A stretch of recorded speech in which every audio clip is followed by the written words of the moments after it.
Morning Combat back out of the biggest names in the sport. You want to know somebody who's trying to make a leap, trying to make that big name. Talk about the winners of this past weekend. Yes, Tom Brady of the Super Bowl. How about Britain Hart and BKFC defeating Paige VanZant in her promotional debut? But maybe Britain Hart winning our hearts in the process with this incredible promo you delivered in the post-fight interview. I know it's only been a couple days. Thank you so much for joining us.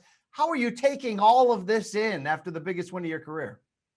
Honestly, it is unreal. I have told this story and it's funny, it's so true. But I woke up and I was kind of upset because my hair was all frizzy and fluffy.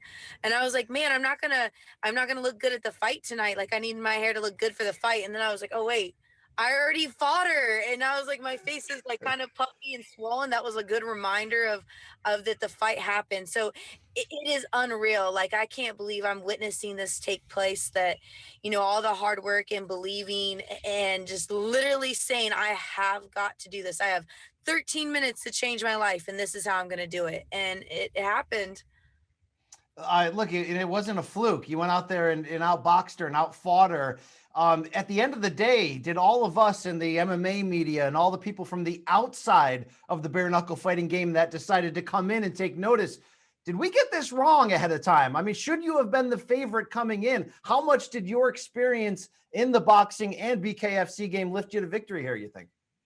I absolutely think and felt that I was the favorite going into it. A lot of the polls seemed to be 50-50. It was only at the end of the fight, like right before the fight, did I feel like Paige's numbers went up to where, when I found out I was the underdog, I kind of figured that just because of her name. But at the same time, she did take a tough opponent. So kudos to her for jumping into bare knuckle with someone who's already been toe to toe with some of the best, strongest women, regardless of them being bigger than me. I still put up a hell of a fight, and this is bare knuckle. So I think that, I proved and showed everyone that bare knuckle is a sport completely in its own, and that you have to be super, super tough and super disciplined and ready for this type of lifestyle that it brings. And it's something that puts us on equal platform. Like I said, like it's not, oh, she's from MMA and I'm from boxing. It's putting us in the same realm of being, there's nothing to complain about that we got longer rounds than other people or shorter rounds. You have 5 rounds and 2 minutes in those rounds to go out and do what you need to do. And you did it. And congratulations on such an incredible victory. But I almost feel like you had a bigger victory on a marketing sense, on a pop culture moment, of viral video. You got to tell me the backstory here. Did you have this in your back pocket that you were just going to take over the camera and own it should you be victorious? How spontaneous was this? Please break it down for us, because no, you aren't a person. You're an effing feeling, and we're feeling it right now. I'm telling you that. Right. It's so funny because, watching it back, like I just have to like have a wow moment. But if you know me, anybody who knows me and watched it is like, wow, that is so Britain. Like that's a classic Britain thing to do. So people would understand it. But, obviously I had a bunch of adrenaline and my teeth were a little bit knocked back. So I was definitely thinking a little bit intensely in the ring. But I think it really stemmed from my last week in training camp. People were really, throwing out all their love and support and saying, Britain, why do you do this? Like, we believe in you. And it was just so many different people that reached out to me. I was running on the beach and I was thinking to myself, like, man, like I got to go win for those people that sit there and watch me saying that they believe I can do it. I can't let them down. And I basically kind of said that while I was running.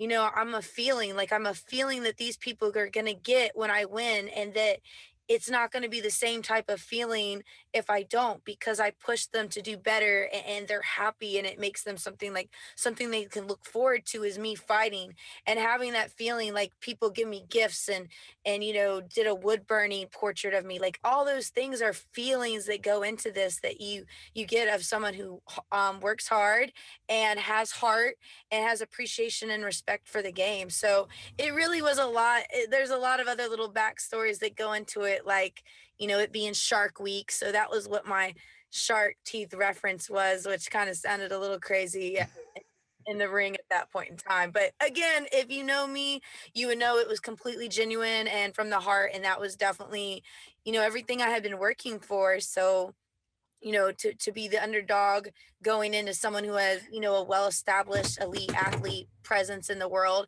for me to go out there on a main event on a super hype weekend and to do that with all the spotlights and lights on me, and for me to succeed, really said a lot. And it was definitely a life changing, a very pivotal point in my life. So I feel like I treated it as such. And, a lot of people ask me what my why is, and it's basically, it's so much more than just my children. It's the feeling that they get when they're proud of you, and knowing that they can follow their dreams, like having a feeling that, hey, I can go follow my dream and I can do this regardless if it hurts or I'm at rock bottom, whatever the reason is I can do this. And that's a special type of feeling.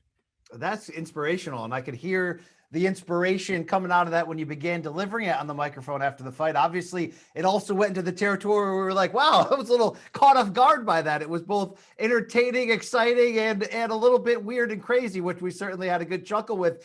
Are you surprised at how much this got outside of the circle in a couple of days? I know it was a busy weekend with the Super Bowl, but I'm seeing people retweeting this that have no connection to the fight game. Right. And I think that that's incredible. I've always said that, like, boxing and fighting has been my platform to people, for people to actually really see and listen to, like, some of the things that I've gone through, or other people, like, situations. Like, we always want someone who can relate to us, like someone who's relatable.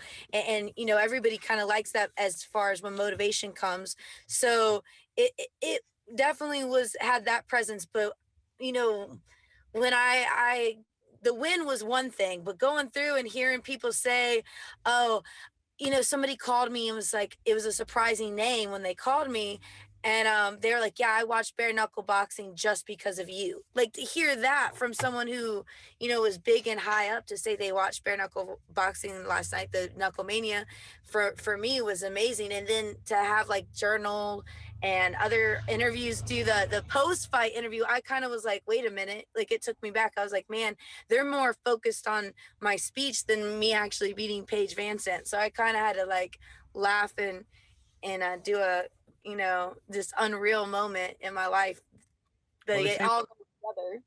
they say when you defeat a bigger name than yourself in combat sports, you can take the rub and take their fans with you. And I think you certainly created a new legion of Britain Hart fans who are like, where has she been all my life? So let me ask you, from somebody who does follow boxing, I know you've had some pro fights, but this was your highest profile fight to date. Where have you been all of our lives? How different is your life the last couple of years to compared to what you're doing right now?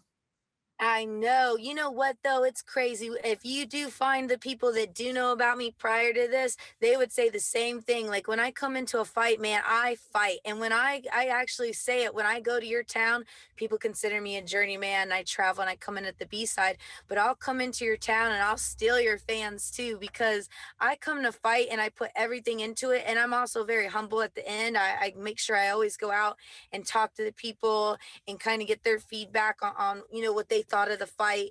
And I think that goes a long way with people, and they really appreciate that, rather than a boxer athlete that just performs and then is gone the next, as soon as the fight's done. I'm always one that stays around and talks to people and, gets their opinions on stuff. So it's definitely done great for me. But I've been working my ass off. I will say this, I'm tired of being a 50-50 fighter. And I said that I want to, I know I have something inside me that's really special. Like, I don't know how to explain it, but there's definitely something great inside me that I know I can do way better in fighting, in bare knuckle boxing, and even regular boxing, that people haven't even been, like, you haven't even seen what I really can do. Like, even my performance against Paige VanZant wasn't my best. I can get better and be better. And I'm excited to grow and see people that can see me like that and still work hard and not lose that edge, and be an exciting fighter every time you watch. So I am excited that people are seeing that, because I promise you that's all you're going to get. Well, let's talk about that inspirational turn there, and I'm really touched by the foundation of your story here. How did you unleash the greatness you knew inside of you? And I think it's something that's applicable, obviously, to all of us in life, where we feel like we're destined to do something. Sometimes it's hard to know which step to take. What was sort of a turning point for you in figuring out how great you can be in the sport? Honestly, that's a good question because there's a lot of times I've made huge sacrifices. Like I've slept out of my car to be able to go to the gym and, work doubles on certain days so I can take off other days to train and juggling being a parent and all that stuff.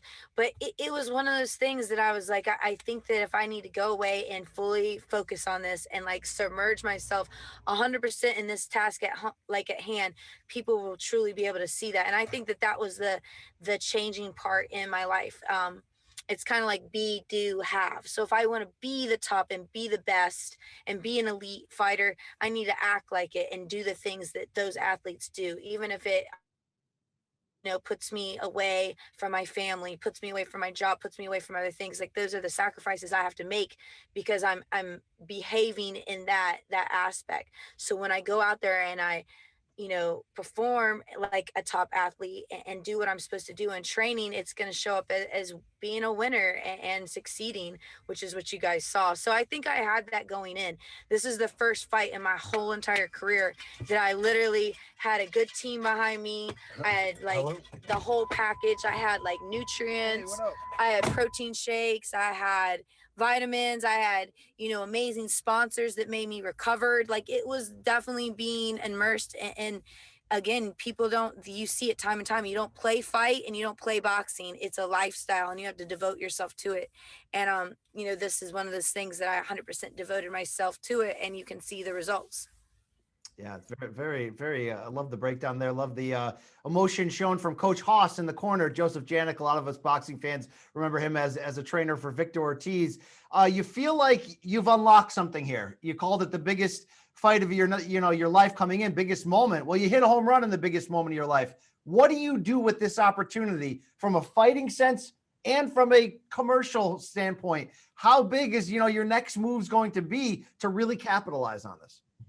I think this is truly the first day that I'm really actually soaking it in because obviously Friday was the fight. Saturday I had to go to the doctor and get I had to be in the dentist for like 6 hours. So I was more focused on that. And then yesterday I was traveling back to California.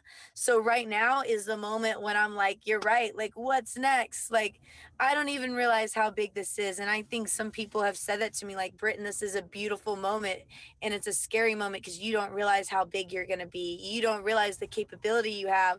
And I'm here sitting like, well, yeah, I do. That's why I want you guys to see it. So, but it's a, I'm just going to do the same thing that Britain Hart does is I don't ever quit. I don't give up and I never settle. So I'm here now. People know who I am and I'm going to use it for what I've always wanted to do and to inspire and motivate people. So in whatever the form that is, if I have to go out and do like boxing clinics or, you know, talk to people and do seminars that way, I would love to. If people want to see me in the ring again against whoever, I would love to. Like, I just want to do the best I can to be the best version of myself and really to help other people and kind of still spread that outreach. And that's something we haven't had in fighting and in boxing and, in that fight community is we kind of really do need a hero and somebody to kind of set it a little bit different from the tone that we're used to seeing.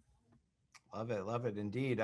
Let's talk about Paige VanZant. Obviously, the attention on this card in a lot of ways was for her. That's why she was paid so much by David Feldman and the company to become the face of BKFC. You straight up beat her. There was no controversy. Afterwards, though, PVZ didn't meet with the media, really took some time for herself. I know she did put out an Instagram post in the days that followed to kind of explain her behavior in loss. What is your take on all this? Because she was the golden boy, the poster child coming in, and you stole that from her. How do you think she handled it?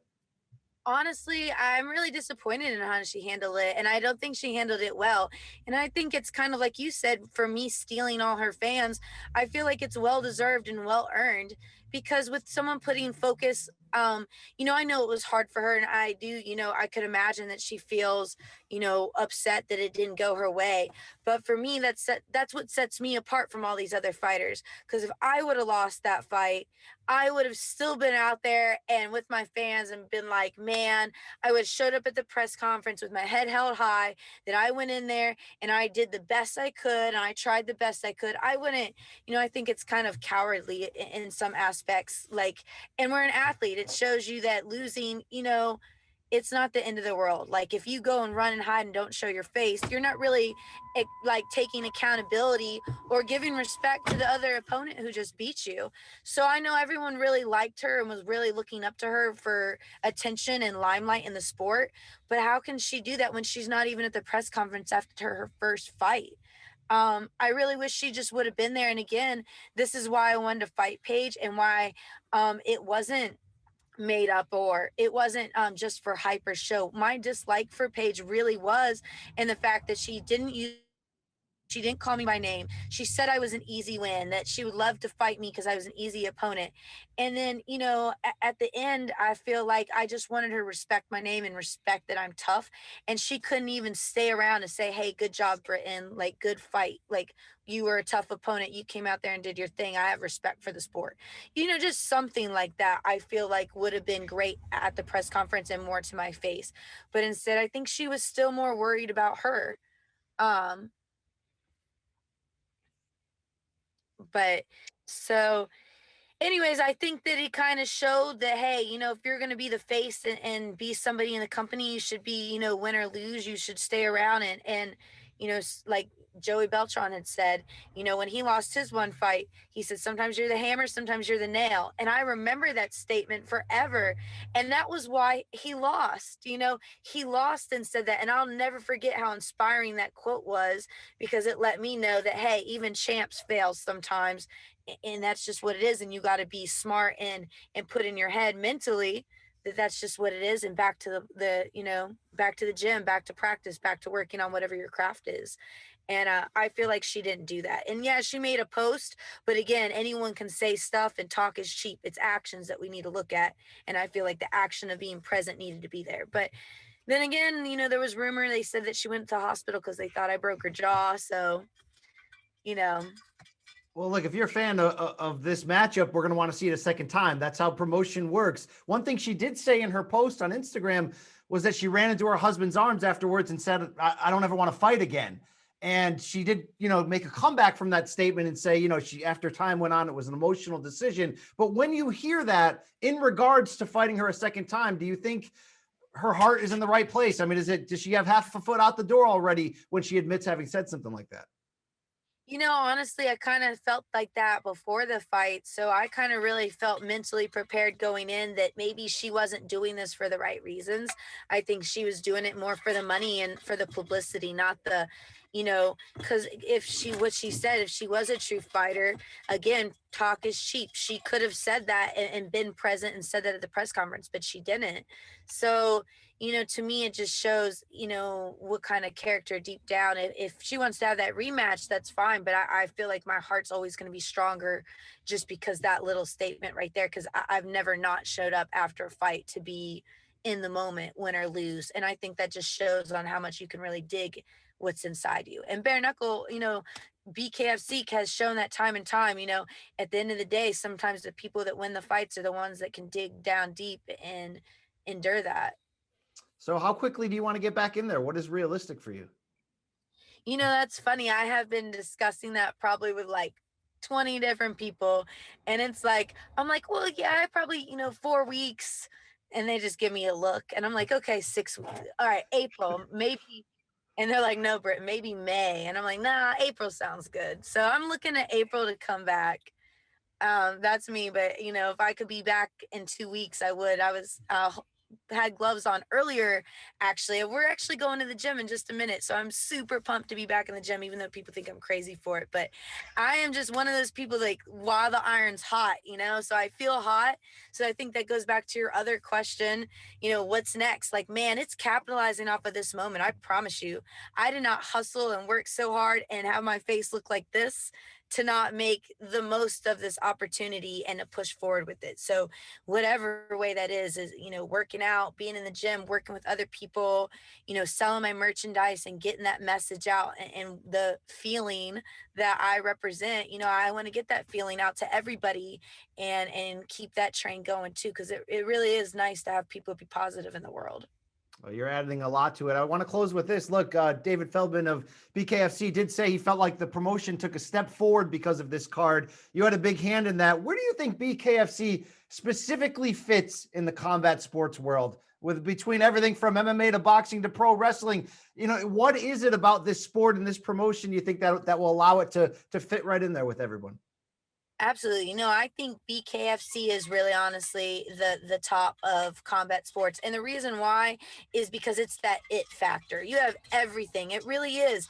It's what people want to watch. You got, you go in there, they build up good stories. They have good fighters that are, all different backgrounds, and you go in and you're so entertained by the love and attention that goes into production, their film crews, their lighting crews, the live experience, like when you go there and see the tables and the hospitality. BKFC's hospitality is like none other. So if watching it on pay-per-view is awesome, but being there in the live experience is on a different planet. You'll never witness something like it in the sporting world. And you have seen it and testified from top athletes and people like Shaq coming in and saying there's no event sporting wise that he has been to that tops the excitement level that BKFC brings. And they're treating their fighters good, and it's growing with popularity. You're seeing people like me really get a chance to go out there and make something of themselves, and it's kind of refreshing to people watching on the outside, like how you said, like, who is this girl and where has she been? Like, that's kind of a cool feeling that BKFC brings to everybody watching on the outside. Who are these like diamonds in the rough, like these people that are literally out here to give their all to entertain us. And that's the it factor that's really what makes them different. Britain Hart, it's been a pleasure. BKFC's newest face. We'll see looking forward to the next move, whether it's a rematch with PVZ or not. That seems inevitable. Great chatting with you. Congratulations on everything. And like you said, best of luck on taking this crazy experience and really making it something special. Awesome. Thank you, Brian. I appreciate you taking the time to talk to me, and I promise you bigger and brighter things from Britain Hart.